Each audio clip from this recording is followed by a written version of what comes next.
네, 반갑습니다.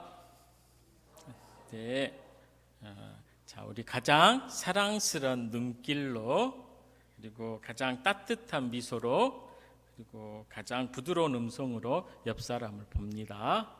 네, 옆 사람을 한번 보십시오. 네, 옆 사람 보시면서 옆에 앉아 주셔서 감사합니다.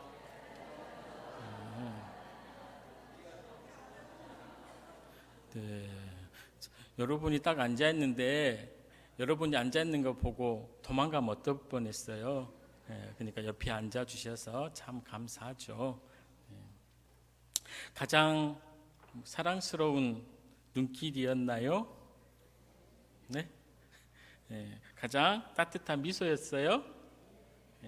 감사합니다. 가장 또 부드러운 음성이었나요? 네. 예수님을 사랑하고 따르면 우리 안에 거하시는 성령님께서 일하셔서 우리의 모습이 달라집니다. 우리가 항상 예수님을 모시고 예수님을 따라가면서 달라지는 우리 성도님들 다 되시기를 주님의 이름으로 축복합니다. 예수님이 30세가 됐을 때, 30세쯤 됐을 때 이제 갈릴리로부터 요단강으로 나아가십니다. 광야에서 회개하시오, 하나님 나라가 가까이 왔습니다 라고 외치면서 회개하며 나아오는 사람들에게 요단강에서 세례를 베풀고 있던 그 세례 요한을 만나기 위해서 예수님이 요단강으로 나아가십니다. 그런데 예수님은 세례를 주고 있던 세례 요한에게 다가가서 세례를 요청합니다. 예수님이 세례를 베풀어 달라고 이렇게 세례 요한에게 요청하자 세례 요한은 다음과 같이 말합니다. 아니, 제가 선생님께 세례를 받아야 할 터인데 선생님께서 저에게 오시다니요. 어떻게 제가 선생님께 세례를 줄 수가 있습니까? 왜 세례 요한은 이렇게 말했을까요? 그는 예수님이 죄가 없으신 분이시라는 사실을 잘 알고 있었습니다. 그리고 예수님이 세상의 모든 죄를 다 짊어지실 분이라는 사실을 잘 알고 있었습니다. 그런 예수님께서 세례 요한에게 세례를 받으신 겁니다. 그렇다면 예수님은 왜 요한에게 세례를 받으셨을까요? 예수님은 죄가 없지만 죄인인 우리와 예수님 자신을 동일시하시며 우리의 죄를 담당하기 위해서 세례를 받았습니다. 그리고 우리의 죄를 담당하실 것을 세례를 받으시며 보여주시고자 했습니다. 예수님께서 이 땅에 오신 이유가 무엇입니까? 그것은 우리의 모든 죄를, 우리의 모든 죄의 문제를 해결하시기 위해서입니다. 예수님께서 공생애를 시작하시면서 자신의 사역에 대한 내용을 앞서 우리에게 보여주신 겁니다. 그렇게 예수님이 세례를 받으시고 물 위로 올라오실 때 어떤 현상이 일어났나요? 하늘이 열리고 성령이 비둘기같이 내려옵니다. 그리고 하늘로부터 소리가 있습니다. 무슨 소리가 있었나요? 이는 내 사랑하는 아들이요 내 기뻐하는 자라. 이것은 하나님이 예수님의 세례를 확증해 주시는 장면입니다. 이렇게 오늘 본문은 예수님께서 세례 요한에게 세례를 받으시는 장면을 언급하고 있습니다. 그렇다면 세례 요한은 어떤 인물인가요? 세례 요한은 주의 길을 예비한 광야의 선구자입니다. 이 세례 요한이라는 이름의 뜻은 여호와는 은혜로우시다라는 뜻입니다. 그는 아비야 반열의 제사장 사가랴와 아론의 자손 엘리사벳의 아들로 예수님의 친척입니다. 그리고 예수님보다 조금 빨리 6개월 빨리 태어났습니다. 사람들은 그를 유대 광야에 거주하며 요단강에서 세례를 베풀었다고 해서 세례 요한이라고 불렀습니다. 이 세례 요한이 활동할 이 시대에는 유대는 로마의 식민 통치에서 종교적으로 매우 심한 몸살을 앓고 있었습니다. 그렇기 때문에 백성들은 자신들을 정치적으로 로마의 압제에서 해방시켜줄 메시아를 학수고대했습니다. 이런 때 침체한 이스라엘 백성들의 종교적 분위기를 일깨우며 회개를 선포한 세례 요한. 이 세례 요한은 단번에 온 백성들의 주목을 받게 됩니다. 우리 마가복음 1장 4절, 6절, 7절 말씀을 함께 읽겠습니다. 시작. 세례 요한이 광야에 이르러 죄 사함을 받게 하는 회개의 세례를 전파하니 요한은 낙타털 옷을 입고 허리에 가죽 띠를 띠고 메뚜기와 석청을 먹더라. 그가 전파하여 이르되 나보다 능력 많으신 이가 내 뒤에 오시나니 나는 굽혀 그의 신발끈을 풀기도 감당하지 못하겠노라. 아멘. 세례 요한은 진실된 회개의 촉구와 더불어 세례를 베푼 것으로 보아 자신의 소명을 직시하고 그 소명에 투철한 자임을 우리는 마가복음 1장 4절을 통해서 알 수가 있습니다. 그리고 당시 물질을 탐하던 종교 지도자들과는 달리 메뚜기와 석청을 먹고 약대 털옷을 입은 것으로 보아서 세상과 타협하지 않은 강직하고 검소한 자임을 마가복음 1장 6절을 통해서 우리는 알 수가 있습니다. 또한 오실 예수님에 대하여 증거하면서 자신은 예수님의 신발끈을 풀기도 감당하지 못하겠노라고 할 만큼 겸손한 자임을 마가복음 1장 7절을 통해서 우리는 알 수가 있습니다. 이렇게 세례 요한은 더없이 검소하고 청렴 결백한 생활을 하면서 그의 사역을 감당하였습니다. 이는 당시에 물질을 탐하던 종교 지도자들과는 아주 좋은 대조를 이루며 아울러 물질 만능주의가 팽배한 오늘날 주님의 일을 감당하는 자들이 물질에 대해 어떠한 태도를 지녀야 할지를 잘 가르쳐주고 있습니다.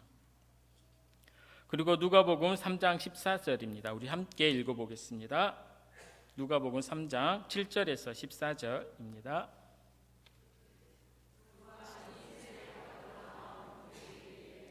독사의 자식들아, 누가 너희에게 일러 장차올 진노를 피하라 하더냐.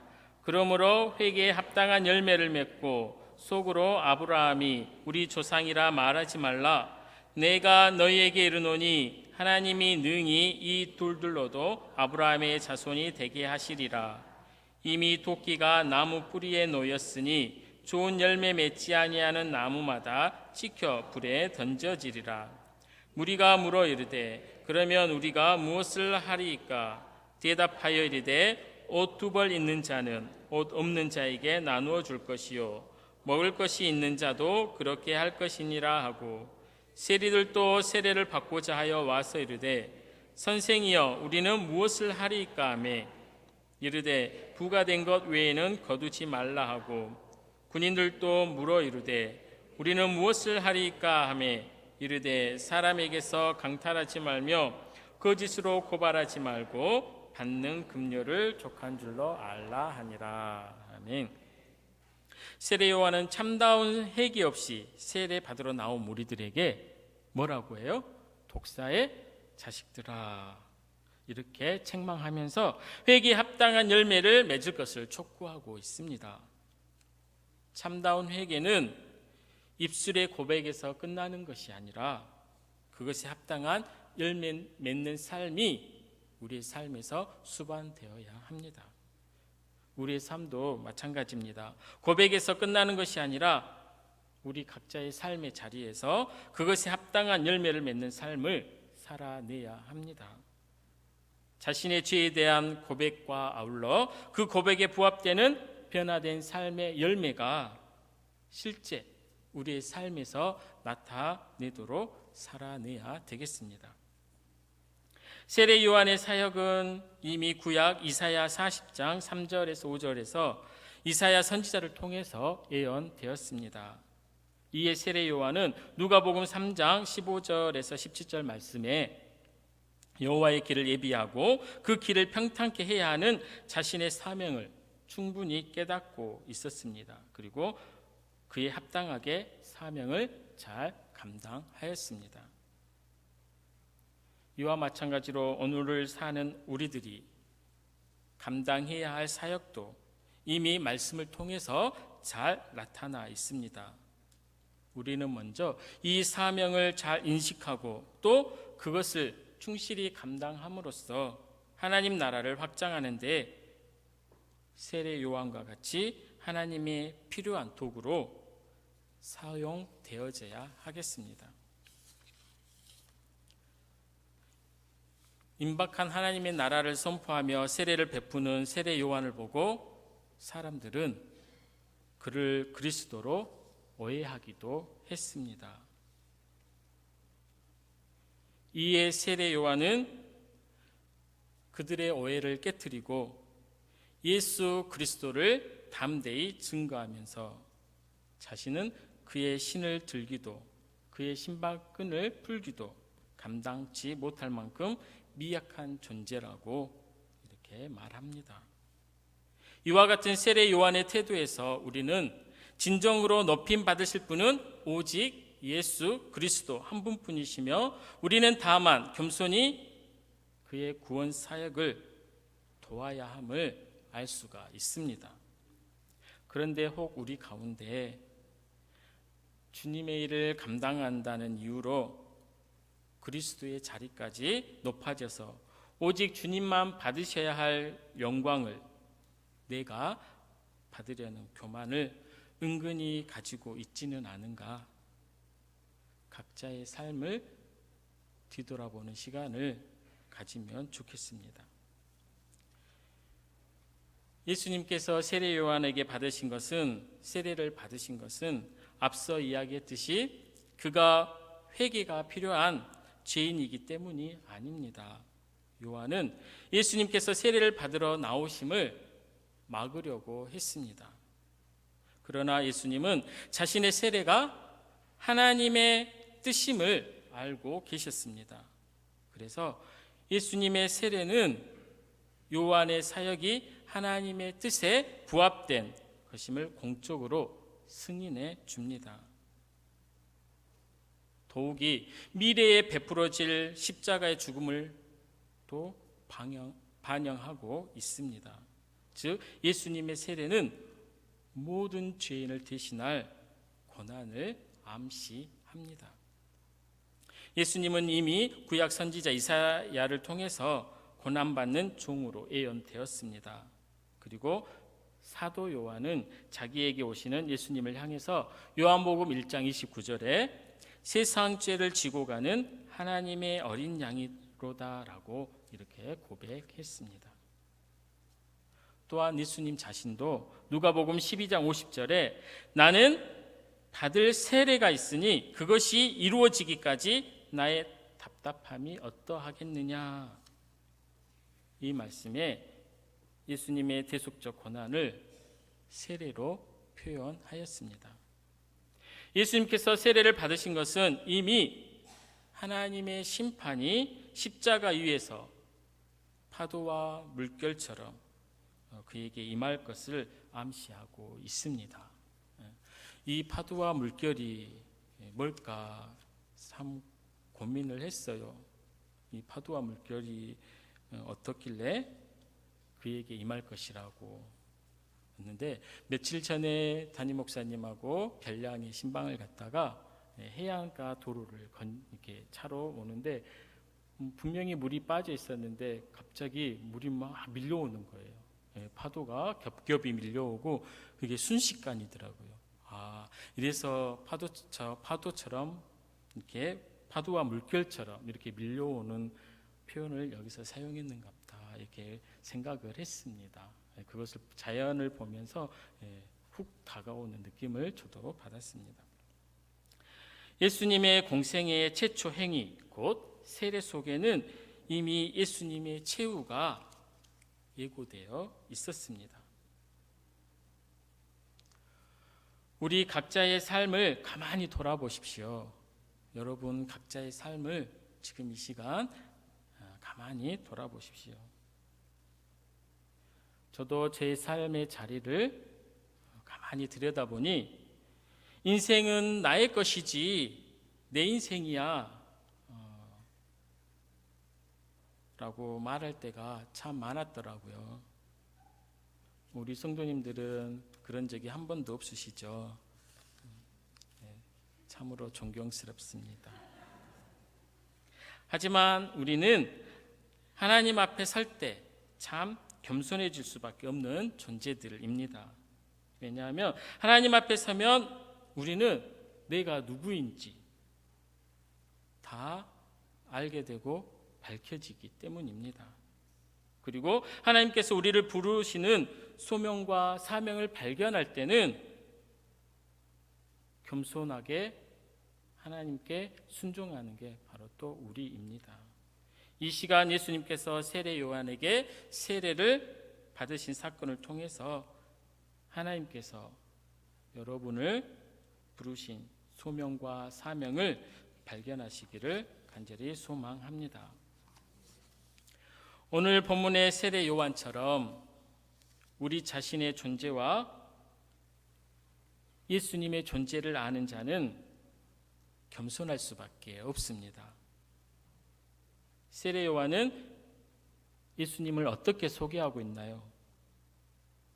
세례 요한은 자신은 물로 세례를 주는 자로, 그리고 뒤에 오시는 예수님은 성령과 불로 세례를 주는 자로 이렇게 소개하고 있습니다. 그리고 자신은 물로 세례를 줄 뿐이지만 뒤에 오시는 예수님은 성령으로 세례를 베푸심으로 사람들을 하나님의 자녀로 삼으시고 불로 심판하신다고 이렇게 말하고 있습니다.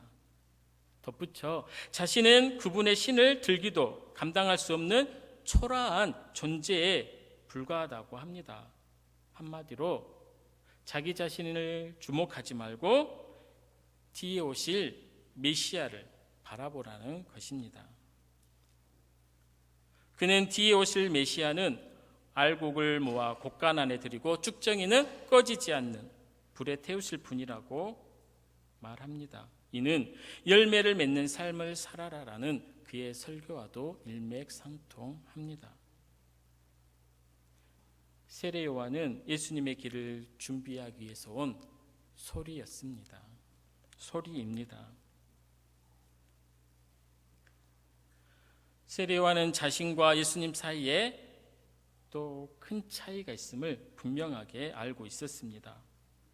회개하도록 물로 세례를 주는 것과 하나님 나라를 위해 성령과 불로 세례를 주는 것, 예수님의 신발을 들고 종처럼 그 뒤를 따를 만한 자격도 없는 자신의 신분과 하나님 나라의 왕이신 예수님의 신분, 구원과 심판을 예고만 하는 자신의 사역과 직접 구원과 심판을 실행하시는 예수님의 사역이 그가 사람들에게 분명하게 알린 세례 요한 자신과 예수님의 차이점입니다.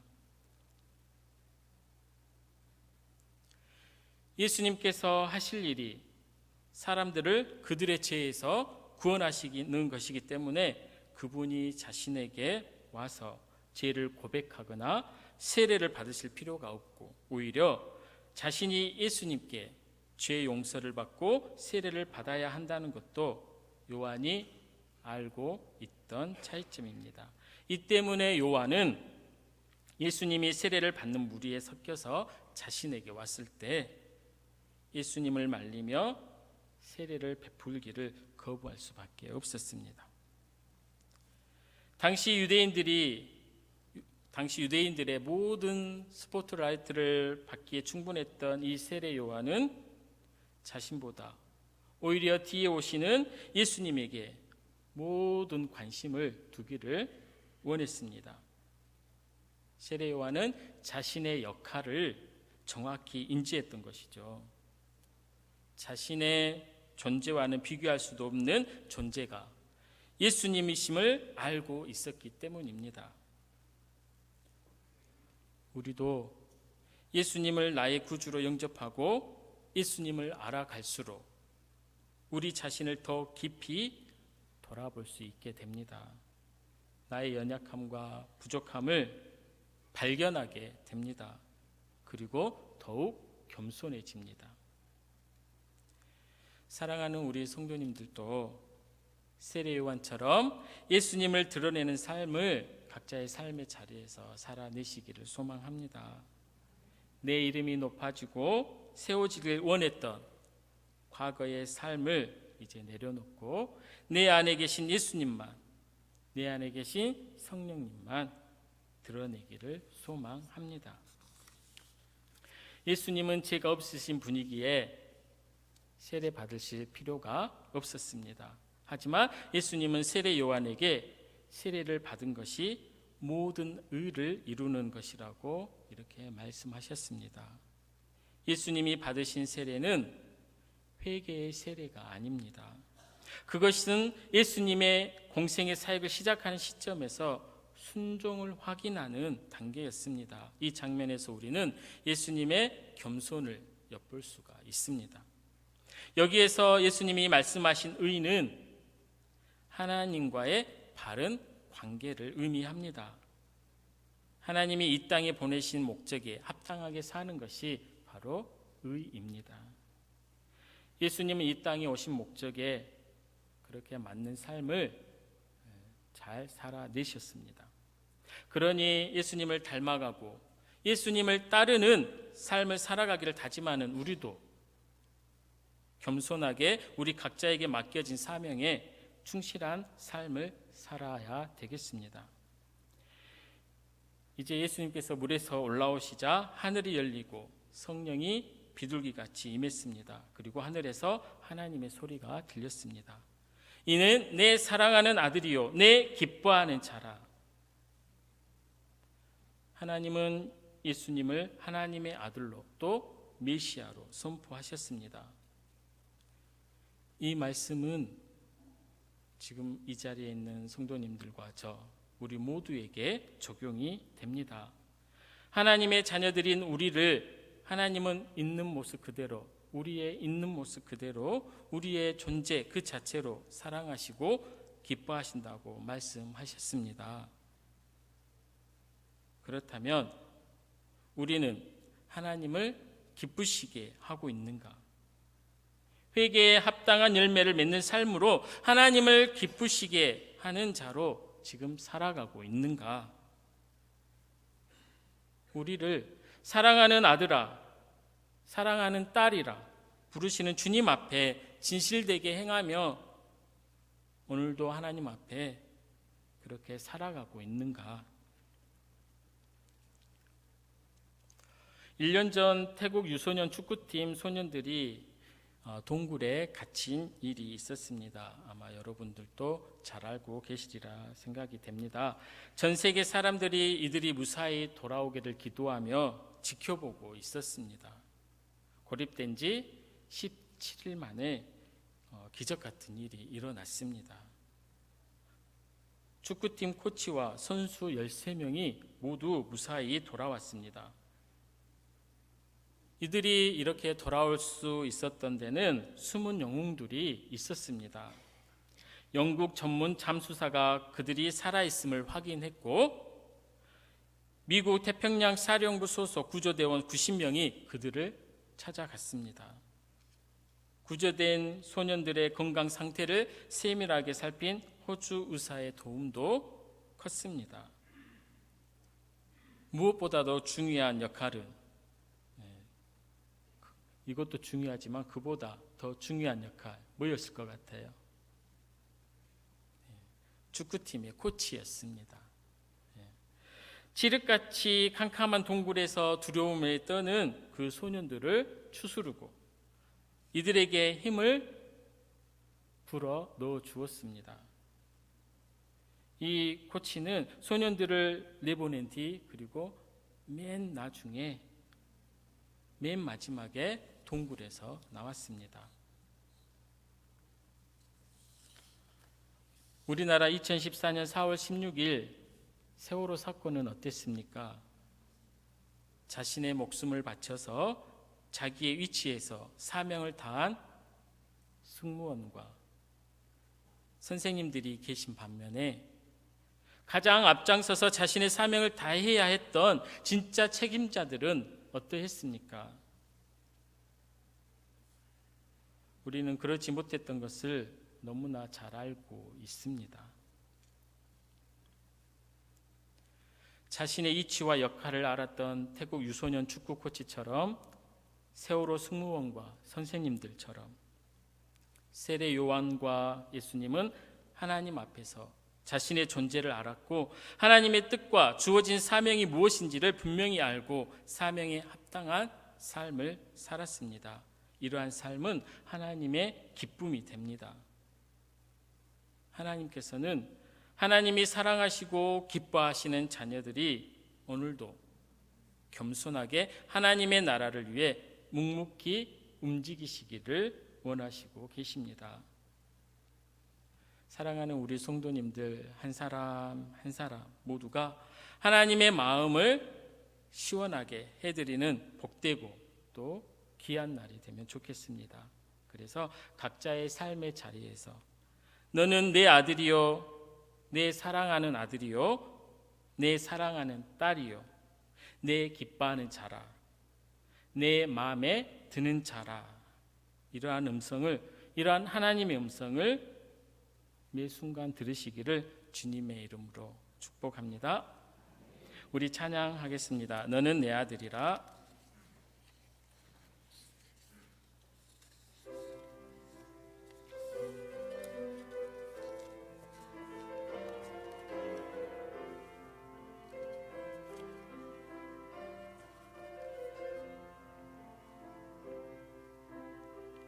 힘들고 지쳐 낭망하고 넘어져 일어날 힘 전혀 없을 때 조용히 다가와 손 잡아주시며 나에게 말씀하시네. 나에게 실망하며 내 자신 연약해 고통 속에 눈물 흘릴 때에 못자국 난 그 손길 눈물 닦아주시며 나에게 말씀하시네. 너는 내 아들이라. 너는 내 아들이라. 오늘날 내가 너를 낳도다. 너는 내 아들이라. 사랑하는 내 아들이라. 언제나 변함없이 너는 내 아들이라. 나의 십자가 고통 해산의 그 고통으로 내가 너를 낳았으니 너는 내 아들이라. 너는 내 아들이라. 오늘날 내가 너를 낳도다. 너는 내 아들이라.